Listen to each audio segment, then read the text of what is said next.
Phone থেকে Google account কিভাবে remove করে। যদি আপনি আপনার ফোন থেকে গুগল অ্যাকাউন্টকে রিমুভ করতে চান কিন্তু কিভাবে রিমুভ করতে হয় তা জানেন না, তাহলে এই ভিডিওটি দেখে আপনি খুব সহজেই আপনি ফোন থেকে গুগল অ্যাকাউন্টকে রিমুভ করতে পারবেন। তো সবার প্রথমে আমি আপনাদের একটা জিনিস ক্লিয়ার করে দিই যে Google account, Gmail ID, email ID সব কিন্তু এক। অনেকে অনেকভাবে বলে, তো আপনি এর মধ্যে কনফিউজ হবেন না। তো এখন ফোন থেকে জিমেল আইডি বা গুগল অ্যাকাউন্টকে রিমুভ করার জন্য সবার প্রথমে আপনি ফোন থেকে জিমেল অ্যাপ্লিকেশনটাকে ওপেন করে নেবেন। ওপেন করার পর এখন সবার উপরে আপনি জিমেলের প্রোফাইল দেখতে পাবেন। এখান থেকে আপনি এই প্রোফাইলে ক্লিক করে দেবেন। ক্লিক করে দেওয়ার পর এখন এখানে আপনার ফোনে লগ ইন থাকা সকল জিমেল আইডি দেখতে পাবেন। তার নিচে এখানে রয়েছে manage accounts on this device, তার উপরে ক্লিক করুন। ক্লিক করার পর এখন নিচে আপনি কিন্তু এখানে আপনার ফোনে লগ ইন থাকা সকল জিমেল আইডিগুলো দেখতে পাবেন।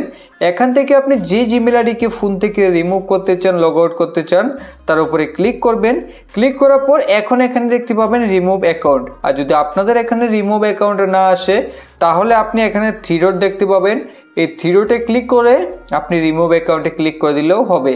তো আমাদের ফোনে এখানে রিমুভ অ্যাকাউন্ট রয়েছে, তার উপরে ক্লিক করে এখন এখান থেকে রিমুভ অ্যাকাউন্টে ক্লিক করে দিলেই সে জিমেল আইডি বা ইমেল আইডি বা গুগল অ্যাকাউন্ট আমাদের ফোন থেকে রিমুভ হয়ে যাবে, লগ আউট হয়ে যাবে। তো এইভাবে খুব সহজে আপনি ফোন থেকে জিমেল আইডিকে বা গুগল অ্যাকাউন্টকে রিমুভ করতে পারবেন।